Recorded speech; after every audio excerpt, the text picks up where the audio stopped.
ಕೀರ್ತನೆಗಳು 115ನೇ ಅಧ್ಯಾಯ ಅದರ 13 ಮತ್ತು 14ನೇ ವಚನಕ್ಕೆ ಓದೋಣ. ವಚನಕ್ಕೆ ಬಂದು ಓದುವ. ಇಸ್ರಾಯೇಲಿನ ಮನೆತನದವರನ್ನು ಆಶೀರ್ವದಿಸುವನು, ಆರೋನನ ಮನೆತನದವರನ್ನು ಆಶೀರ್ವದಿಸುವನು, ತನ್ನ ಭಕ್ತರನ್ನು ಆಶೀರ್ವದಿಸುವನು. ಯೆಹೋವನು ನಿಮ್ಮನ್ನು ನಿಮ್ಮ ಮಕ್ಕಳನ್ನು ಅಭಿವೃದ್ಧಿಪಡಿಸುವನು. ಸಾಕು, ಗಮನಿಸ್ರಿ. ಇದು ಹೇಳುವಂಥ ಮಾತೇನು? ದೇವರು 12ನೇ ವಚನದಲ್ಲಿ ಸಣ್ಣವರು ಮೊದಲುಗೊಂಡು ದೊಡ್ಡವರನ್ನು ಆಶೀರ್ವದಿಸ್ತಾನೆ, ಇಸ್ರಾಯೇಲ್ನ ಮನೆತನದವರನ್ನು ಆಶೀರ್ವದಿಸ್ತಾನೆ, ಆರೋನ ಮನೆತನದವರನ್ನು ಆಶೀರ್ವದಿಸ್ತಾರೆ, ತನ್ನ ಎಲ್ಲ ಭಕ್ತರನ್ನು ಆಶೀರ್ವದಿಸ್ತಾರೆ ಅಲ್ವಾ? ಆಶೀರ್ವದಿಸ್ತೀನಿ ಅಂತ ಹೇಳಿ 14ನೇ ವಚನ ಹೇಳ್ತದೆ, ಯೆಹೋವನು ನಿಮ್ಮನ್ನು ಅಂದರೆ ಯಾರನ್ನ? ನಿಮ್ಮನ್ನಲ್ಲ. 12, 13ನೇ ವಚನದಲ್ಲಿ ಓದೋದಲ್ವ? ಸಣ್ಣವರು, ದೊಡ್ಡವರು, ಇಸ್ರಾಯೇಲ್ ಮನೆತನದವರು, ಆರೋನ್ ಮನೆತನದವರು, ಭಕ್ತರು, ಇದರಲ್ಲಿ ನಾವು ಇದೀವ ಅಲ್ಲಿ. ನಿಮ್ಮನ್ನು, ನಿಮ್ಮ ಮಕ್ಕಳನ್ನು ಏನು ಮಾಡಲಿ? ಸರಿ, ಆಶೀರ್ವದಿಸುವನು ಅಂತ ಹೇಳಿದ ಮೇಲೆ ಅಭಿವೃದ್ಧಿಪಡಿಸುವನು ಅಂತ ಒಂದು ಹೇಳ್ತಾ ಇದೆ. ನಮ್ಮ ದೃಷ್ಟಿಯಲ್ಲಿ ಆಶೀರ್ವಾದ ಅಂದ್ರೆ ಏನು ಗೊತ್ತಾ? ಅಭಿವೃದ್ಧಿ. ಬಟ್ ದೇವರು ಹೇಳ್ತಿದ್ದಾರೆ, ನಿನ್ನನ್ನು ಆಶೀರ್ವದಿಸ್ತೀನಿ ಪ್ಲಸ್. ಹಾಗಿದ್ರೆ ಆಶೀರ್ವಾದ ಬೇರೆ, ಅಭಿವೃದ್ಧಿ ಬೇರೆನಾ? ಹೌದು. ನಾವು ಅಂದುಕೊಳ್ಳೋದಿಲ್ಲ ಏನೆಲ್ಲ ನಮಗೆ ಅಭಿವೃದ್ಧಿ ಸಿಗುತ್ತೋ ದೇವರನ್ನು ಆಶೀರ್ವದಿಸ್ಬಿಟ್ರು ಅಂತ ಹೇಳಿ. ಇದು ಆಶೀರ್ವಾದ ಅಲ್ಲ, ಇದು ಆಶೀರ್ವಾದ ಅಲ್ಲ.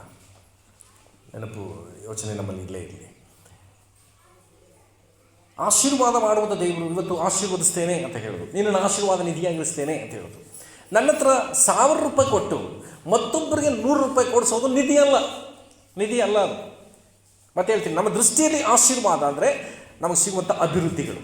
ಮನೆ, ನಮ್ಮ ಭಾಷೆಯಲ್ಲಿ ಹೇಳ್ತೀನಿ, ಮನೆ, ಮಠ, ಆಸ್ತಿ ಪಾಸ್ತಿ, ದುಡ್ಡು, ಕೆಲಸ, ಪ್ರಮೋಷನ್, ಸಂತೋಷ, ನೆಮ್ಮದಿ, ಇದೆಲ್ಲ ನಮಗೇನಾಗಿದೆ? ಆಶೀರ್ವಾದ ಅಂತ ಕಾಣ್ತಿದ್ದೀವಿ. ಅಬ್ರಹಾಮನು ಈ ಲೋಕದಲ್ಲಿ ಆತನು ದೇವರು ಕರೆದಾಗ ಬಡವನಾಗಿದ್ದನ? ಸಮೃದ್ಧಿಯಾಗಿದ್ದ ಆತನ ತಂದೆ ಮನೆಯಲ್ಲಿ. ನಿನ್ನ ಬಂಧು ಬಳಗವನ್ನು ತಂದೆ ಮನೆಯನ್ನು ಬಿಟ್ಟು ನಾನು ತೋರಿಸೋ ದೇಶಕ್ಕೆ ಹೊರಟು ಹೋಗು ಅಂತ ಹೇಳಿಬಿಟ್ಟು ಹೇಳ್ತಿದ್ದಾರೆ, ನಾನು ನಿನ್ನನ್ನು ಆಶೀರ್ವದಿಸಿ ನಿನ್ನನ್ನು ದೊಡ್ಡ ಜನಾಂಗವಾಗುವಂತೆ ಮಾಡುವೆನು. ಎಲ್ಲರೂ ನನ್ನ ಜೊತೆ ಇದ್ದೀರಾ? ಇದು ಆಶೀರ್ವಾದದ ಪೀಠಿಕೆ. ಗಮನಿಸ್ರಿ, ನಾನು ಇಷ್ಟು ದಿನ ಕೊಟ್ಟದ್ದು ವಾಗ್ದಾನದ ಪೀಠಿಕೆ, ಈಗ ಕೊಡ್ತಿರೋದು ಆಶೀರ್ವಾದದ ಪೀಠಿಕೆಯೊಂದಿಗೆ ಆಶೀರ್ವಾದದ ಕುರಿತಾಗಿ ನಾನು ಮಾತನಾಡ್ತೀನಿ. ಆಶೀರ್ವಾದ ಅಂದ ತಕ್ಷಣ ನನಗೆ ಆರೋಗ್ಯನೇ ಇರಲಿಲ್ಲ ಸ್ವಾಮಿ, ಆರೋಗ್ಯ ಕೊಟ್ಬಿಟ್ಟೆ, ನನ್ನ ಆಶೀರ್ವದಿಸ್ಬಿಟ್ಟೆ. ನನಗೆ ಕೆಲಸ ಇರಲಿಲ್ಲ, ನನ್ನ ಕೆಲಸ ಕೊಟ್ಬಿಟ್ಟೆ, ನನ್ನ ಆಶೀರ್ವದಿಸ್ಬಿಟ್ಟೆ. ಇದು ಆಶೀರ್ವಾದ ಅಲ್ಲ ರೀ. ಮತ್ತೆ ಹೇಳ್ತೀನಿ, ಯೇಸು ಸ್ವಾಮಿಯನ್ನು ನಂಬದೇ ಇರುವಂಥವರು ನಮಗಿಂತಲೂ ಇಂಥ ಕಾರ್ಯಗಳಲ್ಲಿ ಹೆಚ್ಚಾಗಿದ್ದಾರೆ. ಹೌದಾ? ನಮಗಿಂತಲೂ ಇಂಥ ಕಾರ್ಯಗಳಲ್ಲಿ ಹೆಚ್ಚಾಗಿದ್ದಾರೆ. ಅದನ್ನೆಲ್ಲ ಆಶೀರ್ವಾದ ಅಂತ ನಂಬೋದಾಗಿದ್ದರೆ ಇವತ್ತು ನಾವು ದರಿದ್ರರಾಗ್ಬಿಡ್ತೇವೆ. ಇದೆಲ್ಲ ಆಶೀರ್ವಾದ. ಅಬ್ರಹಾಮನಿಗೆ ಹೇಳಿದ್ರು. ಮತ್ತು ಆದಿಕಾಂಡ 12ನೇ ಅಧ್ಯಾಯಕ್ಕೆ ಬನ್ನಿರಿ. ಆದಿಕಾಂಡ 12ನೇ ಅಧ್ಯಾಯ.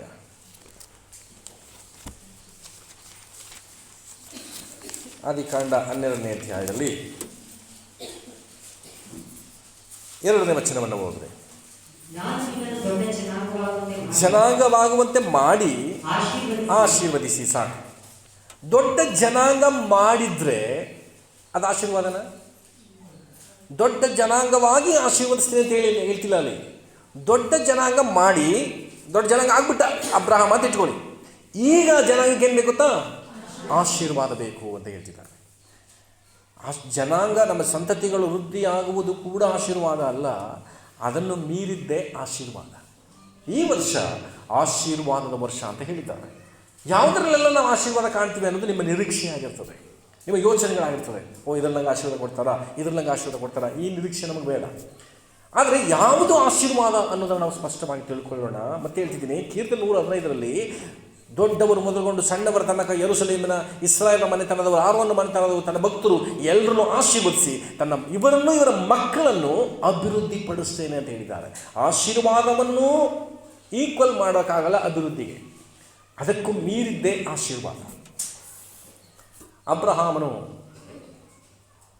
13ನೇ ಅಧ್ಯಾಯದಲ್ಲಿ ಎಲ್ಲವನ್ನ ಹೊಂದ್ಕೋತಾನೆ. ಆಳು ಕಾಳು, ಆಸ್ತಿ ಪಾಸ್ತಿ ಎಲ್ಲವನ್ನ ಅಬ್ರಹಾಮನು ಹೊಂದ್ಕೋತಾನೆ. ಎಷ್ಟನೇ ಅಧ್ಯಾಯದಲ್ಲಿ? 13ನೇ ಅಧ್ಯಾಯದಲ್ಲಿ. 14ನೇ ಅಧ್ಯಾಯದಲ್ಲಿ ಯುದ್ಧ ಮಾಡುವಂತಹ ಸೈನಿಕರನ್ನು ನಾನು ನಿಮ್ಮನ್ನು ಕೇಳ್ತೀನಿ, ಎಷ್ಟು ಜನರನ್ನು ಅವನು ಕರ್ಕೊಂಡು ಹೋಗ್ತಾನೆ ಗೊತ್ತಾ?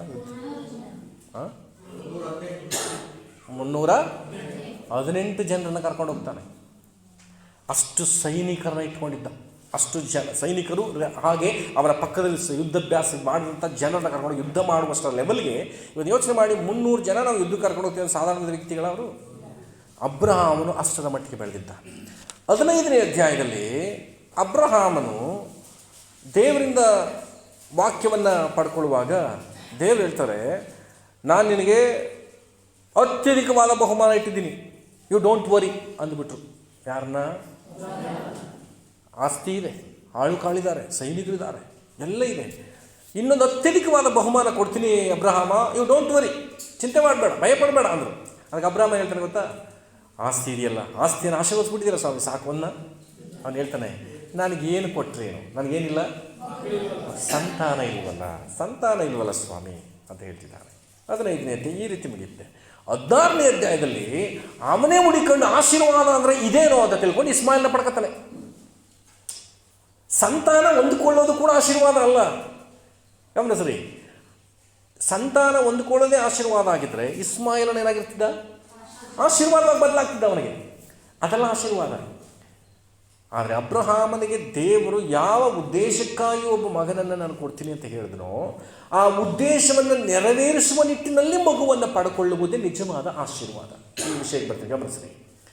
ದೇವರು ಮಗುನ ಕೊಡ್ತೀನಿ ಅನ್ನೋದು ದೊಡ್ಡ ವಿಚಾರ ಅಲ್ಲ. ಆ ಮಗುವನ್ನು ಯಾವ ಉದ್ದೇಶಕ್ಕಾಗಿ ಕೊಟ್ಟಿದ್ದಾರೋ ಅದನ್ನು ನಾವು ನೆರವೇರಿಸುವುದೇ ಸರಿಯಾದ ಆಶೀರ್ವಾದ. ಇವತ್ತು ಇಸ್ಮಾಯಿಲ್ನ ಪಡ್ಕೊಂಡ್ರು. ಇಸ್ಮಾಯಿಲನ ನಂತರ, ಇಸಾಕನ ನಂತರ ಎಷ್ಟು ಜನ ಮಕ್ಕಳು ಹುಟ್ಟಿದ್ರು ಅವನಿಗೆ? 6 ಜನ ಮಕ್ಕಳು ಹುಟ್ಟಿದ್ರು. ಕೆಟ್ಟವರುಗಳನ್ನು ಮದುವೆ ಆಗ್ತಾನೆ ಅಬ್ರಹಾಮ. 6 ಜನ ಮಕ್ಕಳು ಹುಡ್ತಾರೆ. ಟೋಟಲ್ ಅಬ್ರಹಾಮನಿಗೆ ಎಷ್ಟು ಮಕ್ಕಳು ಗೊತ್ತಾ? 8 ಜನ ಮಕ್ಕಳು ಅಬ್ರಹಾಮನಿಗೆ. ಇದೆಲ್ಲ ಆಶೀರ್ವಾದ. ಈಗ 15ನೇ ಅಧ್ಯಾಯದ ಬಗ್ಗೆ ಹೇಳಿದೆ, 16ನೇ ಅಧ್ಯಾಯದ ಬಗ್ಗೆ ಹೇಳಿದೆ. 16ನೇ ಅಧ್ಯಾಯದಲ್ಲಿ ಆತನು ಇಸ್ಮಾಯಿಲನ್ನು ಹೊಂದ್ಕೊಳ್ತಾನೆ. 17ನೇ ಅಧ್ಯಾಯದಲ್ಲಿ ದೇವರು ಅವನು ಹೇಳಿದೇನು ಗೊತ್ತಾ? 1ನೇ ವಚನ ಓದ್ರಿ.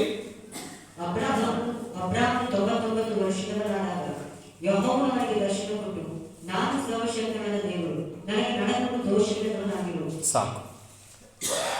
12ನೇ ಅಧ್ಯಾಯದಲ್ಲಿ ದೇವರು ಕರೆದರು. 13ನೇ ಅಧ್ಯಾಯದಲ್ಲಿ ನಾನು ಒಬ್ಬರಿಗೆ ಅದನ್ನು ಎಕ್ಸ್ಪ್ಲೇನ್ ಮಾಡ್ತಿದ್ದೆ. ಈ ಹೊಸ ವರ್ಷಕ್ಕೆ ದೇವರು ಹೇಳ್ತಾರೆ, 2025 ಬಿಟ್ಟು 2026ಕ್ಕೆ ಬಾ. ಅಬ್ರಹಾಮನಿಗೆ ಏನು ಹೇಳಿದ್ರು? ತಂದೆ ತಾಯಿ ಬಂಧು ಬಳಗವನ್ನು ಬಿಟ್ಟು, ಸ್ವಂತ ದೇಶವನ್ನು ಬಿಟ್ಟು ಏನು ಮಾಡು? ನಾನು ತೋರಿಸೋ ದೇಶಕ್ಕೆ ಬಾ, 26ಕ್ಕೆ ಬಾ. ಹೆಂಗೆ ಬಾ? ತಂದೆ ಮನೆಯನ್ನು ಬಿಡಬೇಕು ಫಸ್ಟ್. ಇವನೇನು ಮಾಡ್ದ ಗೊತ್ತಾ? ದೇವರು ಫಸ್ಟು ಎಲ್ಲಿಂದ ಅಬ್ರಹಾಮನ ಕರೆದು, ಸ್ವಲ್ಪ ಟೀಚಿಂಗ್ ಥರ ಹೋಗುತ್ತೆ, ಆಮೇಲೆ ಪ್ರಸಂಗಕ್ಕೆ ಬರ್ತೀನಿ, ಗಮನಿಸ್ರಿ. ಎಲ್ಲಿಂದ ಫಸ್ಟ್ ಅವನ್ನ ಕರೆದ್ರೆ ಗೊತ್ತಾ? ಮೆಸೊಪೊತಾಮಿಯಾದಲ್ಲಿ ವಾಸವಾಗಿದ್ದಂತಹ, ಇದನ್ನು ನೀವು ಮನೆಗೆ ಹೋಗೋದ್ರಿ, ಅಪೊಸ್ತಲರ ಕೃತ್ಯ 7ನೇ ಅಧ್ಯಾಯದಲ್ಲಿ ಈ ವಿಚಾರ ಬರೆದಿದೆ. ಸ್ಟೆಫನನ್ನು ಇದನ್ನು ವ್ಯಕ್ತಪಡಿಸ್ತಾನೆ. ಇಲ್ಲ ಆದಿಕಾಂಡದಲ್ಲಿ ಇಲ್ಲ, ಅದರ 11ನೇ ಅಧ್ಯಾಯದಲ್ಲಿ ಸ್ವಲ್ಪ ಅದರಲ್ಲಿ ರಿಲೇಟೆಡ್ ಆಗಿ ಸಿಗುತ್ತೆ. ಮೆಸೊಪೊತಾಮಿಯಲ್ಲಿ ಇದ್ದಾತನನ್ನು ಕಾರಾನಿಗೆ ಕರೀತಾರೆ, ಬಿಟ್ಟು ಬಾ ಅಂತ ಕರೀತಾರೆ. ಆಗ ಅವನು ಏನು ಮಾಡ್ತಾನೆ ಗೊತ್ತಾ? ತಂದೆ ಮನೆ ಸಮೇತವಾಗಿ ಕಾರಾನಿಗೆ ಬರ್ತಾನೆ. ಗಮನಿಸ್ರಿ, ಕಾರಾನಿಗೆ ಬರ್ತಾನೆ. ದೇವರು ಹೇಳಿದ ಹಂಗಲ್ಲ ಕರೀಲಿಕ್ಕೆ, ಮತ್ತೆ ತಿರುಗಿ ಹೇಳ್ತಿದ್ದಾರೆ. 1ನೇ ಸಾರಿ ಕರೆದಾಗ ತಂದೆ ಮನೆ ಸಮೇತವಾಗಿ ಮೆಸೊಪೊತಾಮಿಯಾದಿಂದ ಕಾರಾನಿಗೆ ಬಂದ. ಇಲ್ಲಿ ಅಬ್ರಹಾಮನ ತಂದೆ ಹೆಸರೇನು? ನಾನೇ ಹೇಳ್ಬಿಟ್ಟಿಲ್ವ? ತೆರಹನು ಸತ್ತು ಹೋಗ್ತಾನೆ. ಈ ತೆರಹ ಯಾಕೆ ಸತ್ತ ಗೊತ್ತಾ? ನಾನು ಹೇಳ್ತೀನಿ, ವಯಸ್ಸಾದ್ಮೇಲೆ ಸತ್ತಿರಬಹುದು. ಬಟ್ ನನಗೆ ಸಿಕ್ಕಂಥ ಪ್ರಕಟಣೆ ಏನಂದರೆ, ತಂದೆ ಮನೆಯನ್ನು ಬಿಟ್ಟು ಬಾ ಅಂತ ಹೇಳಿದವನು ಮೆಸೊಪೊತಾಮಿಯಾದಿಂದ ಕಾರಾನಿಗೆ ತಂದೆ ಜೊತೆಗೆ ಬಂದ. ತಂದೆ ಸತ್ತೋದ. ಈಗ ಹೇಳಿ, ತಂದೆ ಯಾರಿಗೆ ಸತ್ತ? 2025ರಲ್ಲಿ ನೀನು ಯುದ್ಧಗಳನ್ನು ಬಿಟ್ಟು ಬಾ ಅಂತ ಹೇಳಿಯೂ ನೀನು ಅದನ್ನು ಬಿಟ್ಟು ಬರಲಿಲ್ಲ ಅಂದರೆ ಕೆಲವು ನಷ್ಟಗಳನ್ನು ನೀನು ಕಾಣ್ತೀಯ. ಆ ನಷ್ಟ ಈ ಆಶೀರ್ವಾದ ವರ್ಷದಲ್ಲೇ ಇರುತ್ತೆ. ಯಾಕೆ ಸ್ವಾಮಿ ನಷ್ಟ ಆಯಿತು, ಆಶೀರ್ವಾದ ಅಂತ ಕೊಟ್ಬಿಟ್ಟು ಅಂತ ನೀನು ಪ್ರಶ್ನೆ ಮಾಡಬೇಡ. ಅದಕ್ಕೆ ಉತ್ತರ ಕೊಡ್ತಿದ್ದಾರೆ ದೇವರು ಇವತ್ತು. ನಾನು ಏನನ್ನು ಬಿಟ್ಟು ಬಾ ಅಂತ ಹೇಳಿದ್ದೋ ಅದನ್ನು ಕ್ಯಾರಿ ಮಾಡಿಕೊಂಡೆ, ಅದನ್ನು ಹೊತ್ಕೊಂಡು 2026ಕ್ಕೆ ನೀನು ಬಂದಿರುವುದರಿಂದ ನೀನು ಅದನ್ನು ಕಳ್ಕೊಳ್ತೀಯ. ಆಗ 12ನೇ ದಿನ ಮತ್ತೆ ದೇವರು ಹೇಳ್ತಾರೆ, ಈಗ ನೀನು ನಿನ್ನ ತಂದೆ ಮನೆಯನ್ನು ಬಂಧು ಬಳಗನೆ ಬಿಟ್ಟು ಏನು ಮಾಡು? ನಾನು ತೋರಿಸೋ ದೇಶಕ್ಕೆ ಹೋಗು ಬಾ ಅಂತ ಕರೆದ್ರು. ಈಗೊಂದು ಎಡವಟ್ಟ ಇರುತ್ತೆ. ಲೋಟನ ಕರ್ಕೊಂಬರಲ್ಲ, ತಪ್ಪು. ಲೋಟನ ಕರ್ಕೊಂಬರಲ್ಲ. ಆ ವಚನ ಓದ್ರಿ. 12ನೇ ಅಧ್ಯಾಯಕ್ಕೆ ಬಂದ್ರಿ, 4ನೇ ವಚನ ಓದ್ರಿ. ಯೆಹೋವನು ಹೇಳಿದ ಮೇಲೆ ಅಬ್ರಹಾಮನು ಹೊರಟು ಹೋದನು. ಹೊರಟು ಹೋದನು. ಲೋಟನು ಸಂಗಡ ಹೋದನು. ಕರಕವಾದ ಜೊತೆಗಾದ್ನ. ಯಾರು ತಪ್ಪು ಇಲ್ಲಿ? ಲೋಟನ್ ತಪ್ಪು, ಅಬ್ರಹಾಮನ್ ತಪ್ಪಿಲ್ಲ. ಎಲ್ಲರೂ ನನ್ನ ಜೊತೆ ಇರ್ರಿ. ದೇವರು ಹೇಳಿದ್ರು ನೀನು ಹೊರಟು ಬಾ. ಈಗ ಲೋಟ ಏನು ಮಾಡ್ತಿದ್ದಾನೆ? ಲೋಟ ಯಾಕೆ ಹೋಗಿರ್ಬೋದು ಅಂತ ನಾನು ಆಲೋಚನೆ ಮಾಡ್ತಾ ಇದ್ದೆ. ಯಾವ ರೀತಿಯಾಗಿ ಇವನು ಮಕ್ಕಳಿಲ್ಲ, 75 ವರ್ಷ ಆಗಿದೆ, ಏನಿಲ್ಲ ಮಕ್ಕಳಿಲ್ಲ. ತಮ್ಮನಿಗೊಬ್ಬ ಮಗ ಅದ, ಲೋಟ ಹುಟ್ಟದ. ಲೋಟನ ಕಂಡ್ರೆ ಬಹಳ ಪ್ರೀತಿ, ನನಗೆ ಹಂಗೂ ಮಗನಿಲ್ಲ, ಮಕ್ಕಳಿಲ್ಲ, ಇವನ್ನೇ ಸಾಕತ್ತೀನಿ ಬಿಡು ಅಂತ ಹೇಳಿರ್ಬೋದು. ಹೇಳಲ್ವಂಗೆ ನಮ್ಮ ಮನೆಯವರು ಕುಟುಂಬದಲ್ಲಿ ಬರ್ತಾರೆ. ಆ ಮಾತಿನಲ್ಲಿ ಅವನನ್ನು ಲೋಟನ್ನು ಭಾಳ ಪ್ರೀತಿಸ್ತಾ, ಭಾಳ ಹಚ್ಕೊಳ್ತಾ, ಎಲ್ಲಿ ಹೋದ್ರೂ ಅವನ್ನ ತತ್ಕೊಂಡು ಹೋಗೋದು, ಎಲ್ಲಿ ಹೋದ್ರೂ ಅವ್ನ ಜೊತೆ ಕರ್ಕೊಂಡು ಹೋಗೋದು, ಹೀಗೆ ಲೋಟನ್ನು ಕುಡಿತು ಅವನು ಮಾಡ್ತಿದ್ದ. ಈಗ ಅಬ್ರಹಾಮ ಊರು ಬಿಟ್ಟು ಹೋಗ್ತಿದ್ದಾನೆ. ಲೋಟ ಏನು ಮಾಡ್ತಾನೆ? ನೀನಿರೋ ಜಾಗದಲ್ಲಿ ನಾನಿರೋದು. ನಮ್ಮ ಅಪ್ಪನ ಪ್ರೀತಿನ ನೋಡೇ ಇಲ್ಲ. ಲೋಟನ ಅಪ್ಪನ ಹೆಸರೇನು? ಲೋಟನ ಅಪ್ಪನ ಹೆಸರೇನು?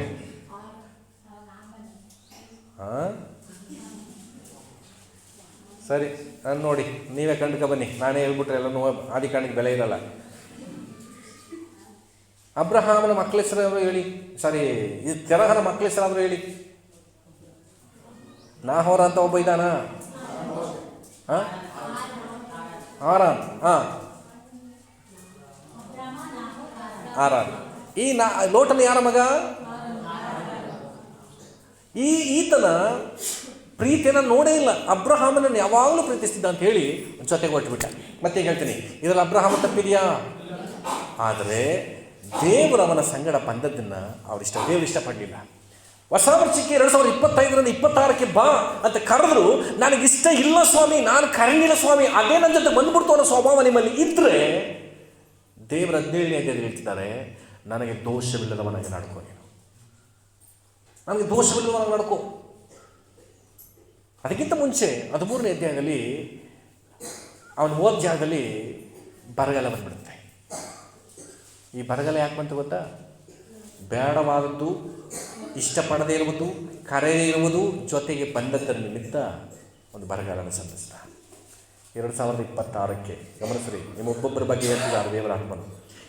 ನೀನು ಇಷ್ಟಪಡದೇ ಇದ್ದರು, ಆ ಸ್ವಭಾವ ದೇವರಿಗೆ ಇಷ್ಟವಿಲ್ಲದ್ದು 2025ರಲ್ಲಿ ಇದ್ದು 26ಕ್ಕೂ ನಿನ್ನ ಜೊತೆ ಅದು ಬಂದಿದೆ ಅನ್ನೋದಿದ್ದರೆ, ಈ ವರ್ಷ ಆಶೀರ್ವಾದದ ವರ್ಷವೇ. ಆದರೆ ನೀನು ಕಾಣೋದು ಏನು ಗೊತ್ತಾ? ನಷ್ಟಗಳನ್ನು ಕಾಣ್ತೀಯ. ಅಲ್ಲಿ ವಾಗ್ದಾನ ಹಾಕಿದೆಯಪ್ಪ, ಅಲ್ಲಿ ಒಂದು ಕಲ್ಲಿದೆಯಲ್ಲ, ಅದನ್ನು ಹಾಕು. ಎಲ್ಲರೂ ನನ್ನ ಜೊತೆ ಇದ್ದೀರಲ್ವಾ? ಅದರಲ್ಲಿ ಆ ಕಲ್ಲು ಹಿಡ್ಕೊಂಡು ನೋಡಿದ್ದೀರಾ? ಹಾಕಿದ್ರಪ್ಪ ಅದು. ಕೆಳಗಡೆ ಒಬ್ಬ ವ್ಯಕ್ತಿ ಇದ್ದಾರೆ. ಅದನ್ನು ಇಬ್ಬರು ಥರನೇ ತಗೊಳ್ಳೋಣ. ಹುಡುಗನೂ ಆಗ್ಬೋದು, ಹುಡುಗಿನೂ ಆಗ್ಬೋದು. ಯಾಕೆಂದರೆ ಹುಡುಗರು ಈಗ ಕೂದಲು ಬೆಳೆಸ್ತಾರೆ. ಆದರೆ ಆ ಒಂದು ಭಾರದಲ್ಲಿ ಏನೇನಿದೆ ಗೊತ್ತಾ? ವರಿ ಅಂತ ಇದೆ. ಹಾಕಿದ್ರ? ವರಿ ಅಂತಿದೆಯಾ? ವರಿ ಅಂದ್ರೇನು? ಚಿಂತೆ. ಈ ವರ್ಷ ನಿಮ್ಮ ಮೇಲೆ ಚಿಂತೆ ಇರ್ತದೆ. ಮತ್ತೆ ಗಿಲ್ಟ್ ಅಂದರೆ ತಪ್ಪಿನ ಮನವರಿಕೆ. ಅಯ್ಯೋ ಹಿಂಗಾಗೋಯ್ತಲ್ಲ ಅನ್ನುವಂಥ ತಪ್ಪಿನ ಮನವರಿಕೆ. ಡೌಟ್, ಸಂದೇಹ. ಡೌಟ್ ಅನ್ನೋದು ಈ ವರ್ಷ ಕಾಡುತ್ತೆ. ಶೇಮ್ ಅಂದರೆ ಫಿಯರ್, ಬ್ರೋಕ್ನೆಸ್, ಮುರಿಯಲ್ಪಟ್ಟಂಥ ಅನುಭವ. ಆಂಗರ್, ಕೋಪ, ಆಂಗ್ರಿ, ಹೇಟ್, ತಿರಸ್ಕಾರದ ಕಾರ್ಯಗಳು. ಇನ್ನೂ ಅನೇಕ ವಿಷಯಗಳು ಇದರಲ್ಲಿ ಬರ್ತದೆ. ಪೇಯ್ನ್, ನೋವು, ಇನ್ನೂ ಅನೇಕ ವಿಚಾರಗಳಿದೆ. ರಿಗ್ರೆಟ್ ಅಂದರೆ ರಿಗ್ರೆಟ್. ಟೀಚರ್ ಹೇಳಿ, what's the meaning of regret?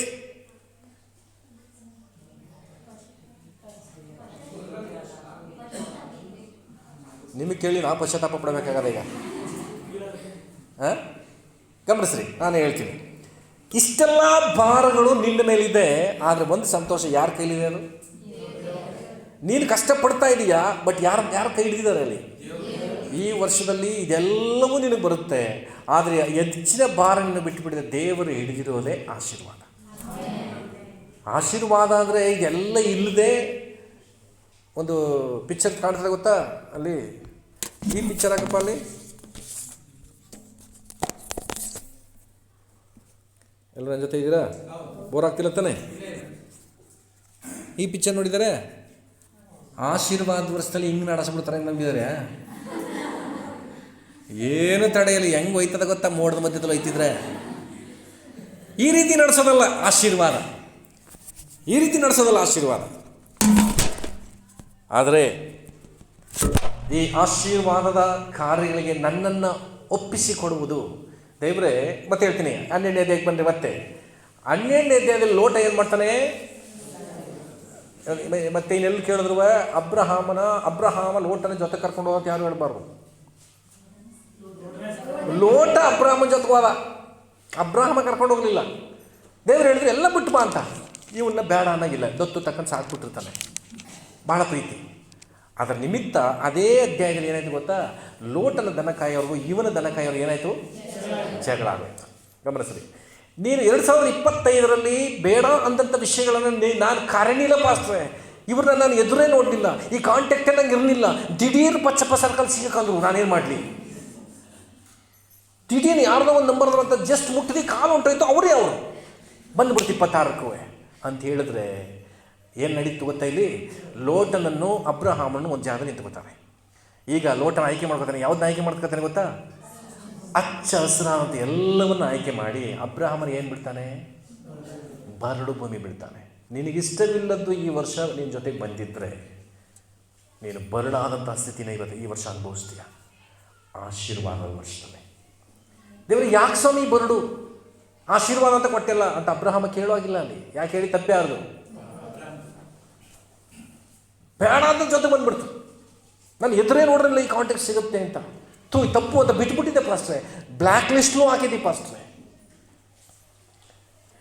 ಕೆಲವು ಸಾರಿ ಅಬ್ರಹಾಮ ಸಾರಳಿಗೆ ಹೇಳಿ ತನ್ನ ಮಗನನ್ನು ಬಲಿ ಕೊಡೋಕೆ ಇಸಾಕನ ಕರ್ಕೊಂಡೋಗ್ನ ಹೇಳ್ದೆ ಹೋದ. ಕಣ್ ತಪ್ಸ ಗೊತ್ತಾನೆ ಅವನಿಗೆ. ಲೋಟನ ಕಣ್ ತಪ್ಸಿ ಅವನು ಹೋಗ್ಬಾರ್ದಾಗಿತ್ತ. ಯಾಕೆ ಮಾಡಲಿಲ್ಲ? ಪ್ರೀತಿ. ಪಾಸ್ಟ್ರೇ, ನಾನು ಬ್ಲ್ಯಾಕ್ ಲಿಸ್ಟ್ ಹಾಕಿದ್ದೆ, ಆದರೆ ಅವನಿಗೆ ಗೊತ್ತು, ನಿನಗೆ ಗೊತ್ತು, ಇನ್ನೊಂದು ನಂಬರಿಂದನೂ ನನಗೆ ಕಾಲ್ ಮಾಡ್ಬೋದು ಅಂತ. ಅದಕ್ಕೆ ಬದಲಾಗಿ ಏನು ಮಾಡಬಹುದಿತ್ತು? ನಂಬರೇ ಚೇಂಜ್ ಮಾಡ್ಬೋದಿತ್ತು. ಯಾಕೆ ಸ್ವಾಮಿ ನನ್ನ ಆಶೀರ್ವದಿಸಲಿಲ್ಲ ನೀನು? ಕೇಳೋಕ್ಕಾಗುತ್ತಾ? ಕೇಳೋಕ್ಕಾಗಲ್ಲ. ಅಬ್ರಹಾಮನ ನಡೆದದ್ದೇ ಅದು. ನಾನು ನಿನ್ನ ದೊಡ್ಡ ಜನಾಂಗವಾಗುವಂತೆ ಮಾಡ್ತೀನಿ ಅಂತ ಕರ್ಕೊಬಂದು ಹಚ್ಚ ಹಸನ್ನೆಲ್ಲ ಲೋಟನ್ನು ಕೊಟ್ಬಿಟ್ಟು ಒಣಗಿರೋದನ್ನೆಲ್ಲ ತಾನು ತಗೊಂಡ. ಇದಕ್ಕೆ ದೇವರ ಹೊಣೆ ಅಲ್ಲ, ಅಬ್ರಹಾಮನೇ ಕಾರಣ. ಇದು ಆಶೀರ್ವದಿಸಲ್ಪಟ್ಟ ವರ್ಷ. 17ನೇ ಅಧ್ಯಾಯದಲ್ಲಿ ಏನು ಹೇಳ್ತಿದ್ದಾರಾಗಿದ್ರೆ, ನನಗೆ ದೋಷವಿಲ್ಲದವನಾಗಿ ನಡ್ಕೋ. ಲೋಟ ಹೋದ, ಬೇರೆ ಅದ. ದೇವ್ರು ಹೇಳ್ತಿದ್ದಾರೆ, ಈಗ ಕಣ್ಣೆತ್ತು ನೋಡು. 13ನೇ ಅಧ್ಯಾಯದ 14ನೇ ವಚನ ಓದ್ರಿ. 13, 14. ಲೋಟನು ಅಬ್ರಹಾಮನನ್ನು ಬಿಟ್ಟು ಬೇರೆಯಾದ ನಂತರ ಯೆಹೋವನು ಅಬ್ರಹಾಮನಿಗೆ, ನೀನಿರುವ ಸ್ಥಳದಿಂದ ದಕ್ಷಿಣೋತ್ತರ ಪೂರ್ವ ಪಶ್ಚಿಮಗಳಿಗೆ ಕಣ್ಣೆತ್ತಿ ನೋಡು ಸಾಕು. ನೀನು ಬೇಡ ಅಂದದ್ದು ಜೊತೆ ಬಂದ್ಬಿಡ್ತಾ? ನಷ್ಟ ಬಂದದ್ಯಾ? ಬರಡನ್ನು ಹೊಂದ್ಕೊಂಡ್ಯಾ? ನೀನು ಅತಿಯಾಗಿ ಪ್ರೀತಿಸಿದವನು ನಿನ್ನನ್ನು ಬರಡತನ ತಳ್ಳಿಬಿಟ್ನಾ? ಈಗೇನು ಮಾಡು? ದೂರ ಆದದ್ದು ಒಳ್ಳೆಯೇ ಆಯಿತು. ಈಗೇನು ಮಾಡು? 4 ದಿಕ್ಕುಗಳಿಗೆ ಕಣ್ಣೆತ್ತಿ ನೋಡು. ನಿನಗೆ ಇಷ್ಟವಿಲ್ಲದ್ದು 2025ರಲ್ಲಿ ಏನು ಈ ವರ್ಷ ನಿನ್ನನ್ನು ಮುಂದುವರ್ಸ್ಕೊಂಡು ಬಂದಿದ್ದೀಯೋ, ನಾನು ಹೇಳ್ತೀನಿ, ನೀನು ಯಾವ ದಿಕ್ಕು ನೋಡಬೇಡ. ಎಲ್ಲಿಂದ ನಿಂಗೆ ಸಹಾಯ ಬರಲ್ಲ. ನೀನು ಅದನ್ನು ಬಿಟ್ಟೋಗ್ಬೇಕು ಅಂತ ಎದುರು ನೋಡ್ತೀಯಾ? ದೇವ್ರು ಹೇಳ್ತಾರೆ, ಈ ವರ್ಷ ಆಶೀರ್ವಾದ ಎಲ್ಲಿಂದ ಬರುತ್ತೆ ಅಂದರೆ, ನೀನು ಎದುರು ನೋಡೋದು ಒಂದು ಕಡೆ ಅಲ್ಲ, 4 ಕಡೆಗೂ ನೋಡು. ಹೇಗೆ ಬೇಕಾದ್ರೂ ಸರಿ ನಿನಗೆ ಬರುತ್ತೆ. ಅಬ್ರಹಾಮ ಕಥೆ ಹೇಳ್ತಿದ್ದಾರೆ. ಈಗ ಅದು ಹೇಳ್ತಾರೆ ನೋಡುವ, ಲೋಟನ ಅಬ್ರಹಾಮನ ಬಿಟ್ಟು ಬೇರೆಯಾದ ನಂತರನೇ ದೇವ್ರು ಹೇಳ್ತಿದ್ದಾರೆ, ನೀನು ಕಣ್ಣೆತ್ತು ನೋಡು ಅಂತ. ಪಕ್ಕದಲ್ಲಿ ನೋಡಿ ಹೇಳ್ರಿ, ಹಳೆಯ ವರ್ಷದಲ್ಲಿ ಇದ್ದದ್ದು ಈ ವರ್ಷ ನಿನ್ನನ್ನು ಬಿಟ್ಟು ಬೇರೆ ಆಗೋವರೆಗೂ ನಿನಗೆ ಆಶೀರ್ವಾದ ಬರಲ್ಲ.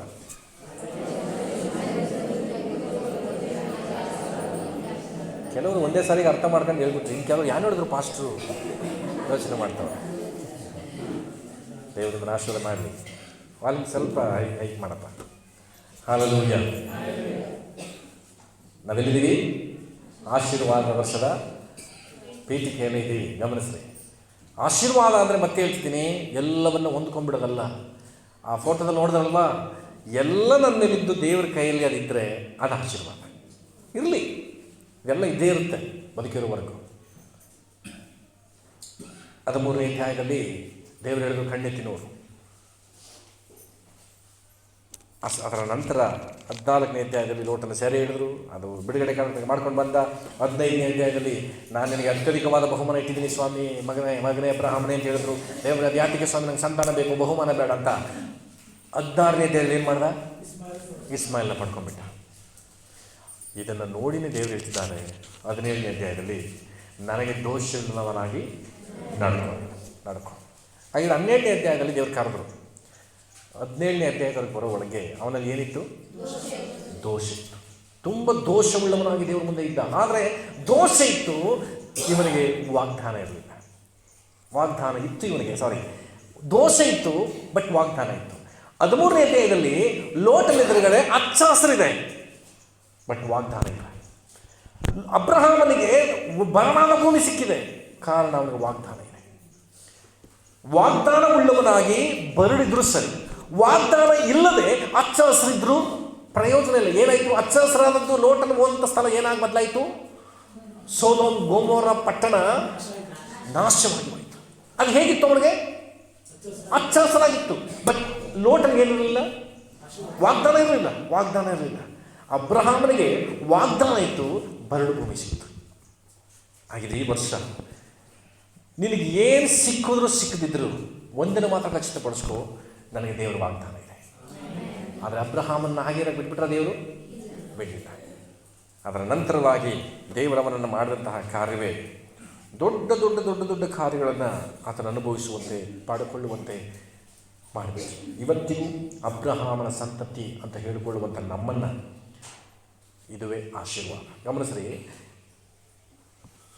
ನಾನು ನನ್ನ ನಂತರವು ನನ್ನ ಕುರಿತಾಗಿ ಇತರರು ಮಾತನಾಡಬೇಕು. ಹಾಗಂತ ಈಗ ನಾನು, ನನ್ನ ಮಕ್ಕಳು, ನನ್ನ ಮೊಮ್ಮಕ್ಕಳು ಮಾತಾಡ್ತಾರ ನಮ್ಮ ಬಗ್ಗೆ, 2 ತಲೆಮಾರು ಮಾತಾಡ್ಬೋದು. ಈಗ 4ನೇ ತಾತನ ಬಗ್ಗೆ ಎಷ್ಟು ಜನ ಮಾತಾಡ್ರಿ? 4ನೇ ತಾತನ ಎಷ್ಟು ಜನಕ್ಕೆ ಹೆಸರು ಗೊತ್ತು? ಬಟ್ ಅಬ್ರಹಾಮನ ಹೆಸರು, ವಿಲಿಯಂ ಕೇರಿ ಹೆಸರು ಗೊತ್ತಾ? ಇವತ್ತು ಇನ್ನೂ ಅನೇಕ ಮಿಷನರಿಗಳ ಹೆಸರುಗಳು ಗೊತ್ತು. ಅಂದರೆ ಆಶೀರ್ವಾದ ಅಂದರೆ ಏನು ಗೊತ್ತಾ? ನಿನ್ನ ಹೆಸರನ್ನು ನೆನಪಿಡುವಂತೆ, ನಿನ್ನ ಹೆಸರನ್ನು ವೃದ್ಧಿಗೊಳಿಸುವಂತಹ ಆತ್ಮಗಳನ್ನು ಕರ್ತನಿಗಾಗಿ ನೀನು ತಂದು ನಿಲ್ಲಿಸುವುದೇ ನಿಜವಾದಂತಹ ಆಶೀರ್ವಾದ. ಅಬ್ರಹಾಮನ ಮೂಲಕ ಇಸಾಕ ಬಂದ, ಇಸಾಕನ ನಿಮಿತ್ತವಾಗಿ ಹುಟ್ಟಿ ಯೇಸು ಕ್ರಿಸ್ತನು ಬಂದದ್ದರ ನಿಮಿತ್ತವಾಗಿಯೇ ಇವತ್ತು ಅಬ್ರಹಾಮನ ಹೆಸರು ಶಾಶ್ವತವಾಗಿ ನಿಂತುಕೊಂಡು. ಇದು ಆಶೀರ್ವಾದ. ದೇವರು ಹೇಳಿದ್ದು, ನಿನ್ನ ಹೆಸರನ್ನು ಪ್ರಖ್ಯಾತಿಗೆ ತರ್ತೀನಿ. ಪ್ರಖ್ಯಾತಿ, ನಿನ್ನ ಹೆಸರನ್ನು ನಮಗೆ ಕೊಟ್ಟರ ಭಾಗದಲ್ಲಿ ನಿನ್ನನ್ನು ಆಶೀರ್ವಾದ ನಿಧಿಯನ್ನ ಮಾಡ್ತೀನಿ. ಇವತ್ತು ಚಾಮರಾಜನಗರದಲ್ಲಿ ನಾನು ಅಂದುಕೊಳ್ತೀನಿ, ನನ್ನ ಗೆಸ್, ಇದು ಹೆಮ್ಮೆ ಅಲ್ಲ, ಒಂದು ಗೆಸ್, ಚಾಮರಾಜನಗರದಲ್ಲಿ ನನ್ನ ಕಾಲದಲ್ಲಿ ಈ ಸೇವೆಯನ್ನು ಪ್ರಾರಂಭಿಸಿದ್ರಿಂದ ಒಂದು ವೇಳೆ 10 ತಲೆಮಾರುಗಳವರೆಗೂ ಯೇಸು ಬರಲಿಲ್ಲ ಅಂದರೆ ಈ ಸೇವೆಯ ಸ್ಥಾಪಕರು ಯಾರು ಅಂತ ಮಾತಾಡ್ತಾರೆ? ನನ್ನ ಬಗ್ಗೆನೇ ಮಾತಾಡ್ತಾರೆ. ಇವತ್ತು ನಿಮ್ಮ ಮೂಲಕ ಅನೇಕ ಆತ್ಮಗಳು ರಕ್ಷಣೆ ಹೊಂದಿ ನಿಮ್ಮ ಗ್ರಾಮದಲ್ಲಿ ದೊಡ್ಡ ದೊಡ್ಡ ಕಾರ್ಯ ನಿಮ್ಮ ಮೂಲಕ ನಡೀತಿದ್ರೆ ಯಾರ ಕುರಿತು ನಮ್ಮ ಗ್ರಾಮಕ್ಕೆ ಆಯಿತು ಅಂತ ಮಾತಾಡ್ತಾರೆ ಗೊತ್ತಾ? ದೇವರು ನಿಮ್ಮ ಕುರಿತು ಮಾತಾಡ್ತಾರೆ. ವಿಲಿಯಂ ಕೇರಿ ಅಂದ್ಕೊಂಡಿರಲಿಲ್ಲ ನನ್ನ ಬಗ್ಗೆ ಈ ಥರ ಮಾತಾಡ್ತಾರೆ ಅಂತ. ನೀವು ಗೆಸ್ಸೆ ಮಾಡಬೇಡ್ರಿ, ಇದುವೇ ನಿಜವಾದ ಆಶೀರ್ವಾದ. ಇಂಥ ಆಶೀರ್ವಾದಗಳನ್ನು ನಾನು ಹೊಂದಿಕೊಳ್ಳೋದಕ್ಕೋಸ್ಕರವಾಗಿ ದೇವರೇ ನನಗೆ ಏನನ್ನ ಇಟ್ಟಿದ್ದೀವಿ ಈ ವರ್ಷ, ಯಾರನ್ನ ನನಗೋಸ್ಕರ ಕೊಟ್ಟಿದ್ದೀನಿ. ಇವತ್ತು ಹೇಳಿದ್ರು 9 ಜನರಿಗೆ ನಾನು ಸುವಾರ್ತೆನ ಸಾರಿದ್ದೀನಿ. ನಾನು ಎಂತ ಇವತ್ತು ಸಹೋದರ ಮಂಜು ಅಂತ ಅವ್ರು ಬಂದಿದ್ದಾರೆ, ಉಪ್ಪಾರ ಬೀದಿಯಿಂದ ನಗರದಿಂದ ಬಂದಿದ್ದಾರೆ. ಅವರ ಹೆಂಡತಿ ಸಹೋದರಿ ರಾಣಿ ಅಂತ. ಅವ್ರು ಯಾರು ಸುವಾರ್ತೆ ಹೇಳೋದು ಹೆಸರೇ ಗೊತ್ತಿಲ್ಲ, ಮತ್ತೆ ಬಗಲಗುಪ್ಪೆಯಲ್ಲಿ ಹೇಳಿದ್ರು, ಆದರೆ ನಾನು ಗೊತ್ತಿಲ್ಲ ನಮ್ಮ ಅನುನೇ ಇರ್ಬೋದು ಅಂತ. ಅವರ ಹೆಂಡತಿ ಹೆಸರು ರಾಣಿ ಅಂತ. ಹೌದಾ? ರಾಣಿ ಅಂತ ಅವ್ರು ಕ್ಯಾಂಟೀನಲ್ಲಿ ಊಟ ಮಾಡ್ತಿರುವಾಗ ಅವ್ರ ಜೊತೆ ಸುವಾರ್ತೆ ಇರುತ್ತೆ. ಅವ್ರ ಯಜಮಾನ್ರೆ ಇವರು ನೋಡಿ. ಈಗ ಅನುಗೆ ಗೊತ್ತಾಯ್ತಾ? ಹಲ್ಲೆಲೂಯಾ. ಕರ್ತನಿಗಾಗಿ ಏನಾದರೂ ನನ್ನ ಆತ್ಮಗಳನ್ನು ಆದಾಯ ಮಾಡಿ ದೇವರ ಸಮ್ಮುಖವನ್ನು ನಿಲ್ಲಿಸ್ತೇನೆ, ನರಕದಿಂದ ಅವರನ್ನು ತಪ್ಪಿಸ್ತೇನೆ, ಪರಲೋಕಕ್ಕೆ ಅವರನ್ನು ಸಿದ್ಧಪಡಿಸ್ತೇನೆ. ಇಂಥ ಒಂದು ಶ್ರೇಷ್ಠವಾದಂತಹ ಯೋಚನೆಯೊಂದಿಗೆ ನಾವು ನಡ್ಕೊಳ್ಳುವಂಥದ್ದೇ ನಿಜವಾದ ಆಶೀರ್ವಾದ. ಇಲ್ಲದಿದ್ದರೆ ಆ ಕಲ್ಲು ಹೇಗೆ ಒಂದು ವ್ಯಕ್ತಿಯ ಮೇಲೆ ಇಷ್ಟೊಂದು ಭಾರಗಳು ಕಾಡ್ತಿದೆಯೋ ದೇವರ ಕೈ ಅಲ್ಲಿರಲ್ಲ. ಆ ಕಲ್ಲಿನಲ್ಲಿ ಏನಿರಲ್ಲ. ಇವತ್ತು ಲೋಕದವ್ರಿಗೂ ಅದಿದೆ, ಆದರೆ ಒಂದಿರಲ್ಲ, ದೇವರ ಹಸ್ತ ಅದನ್ನು ಹಿಡ್ತಿರಲ್ಲ. ನನಗೂ ಇದೆ, ಆದರೆ ದೇವರ ಹಸ್ತ ಅದೆಲ್ಲವುಗಳ ಮೇಲೆ ಆಳ್ವಿಕೆ ಮಾಡ್ತಾ ಇರ್ತದೆ. ಹಲ್ಲೆಲೂಯಾ. ನಾನು ಮಾತಾಡ್ತಿರೋದು ಆಶೀರ್ವಾದದ ಕುರಿತಾಗಿ. ಸಮಯ ಇದೆ, ಮಾತಾಡೋಣ. 27ನೇ ಅಧ್ಯಾಯಕ್ಕೆ ಬನ್ನಿರಿ. ಆದಿಕಾಂಡ 27ನೇ ಅಧ್ಯಾಯ.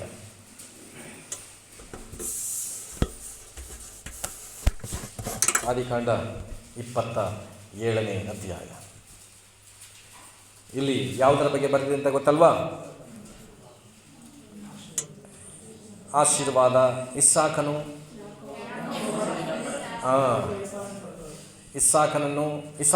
ಏಸಾವನನ್ನು ಆಶೀರ್ವದಿಸ್ತೀನಿ ಅಂತ ಹೇಳಿ ಅದನ್ನು ಯಾಕೋಬನು ಆಶೀರ್ವಾದವನ್ನು ಕದ್ದುಕೊಂಡದರ ಬಗ್ಗೆ ಇದು ಬರೆದಿದೆ. ಇಲ್ಲಿ ಇವತ್ತು ಇನ್ನು ಸ್ವಲ್ಪ ವಿಶೇಷವಾದದ್ದನ್ನು ಇಲ್ಲಿ ಕಂಡುಕೊಳ್ಳೋಣ. ಎಲ್ಲರೂ ನನ್ನ ಜೊತೆ ಇರ್ರಿ. ಎಲ್ಲರ ಕೈ ಬೈಬಲ್ ಇದೆಯಾ?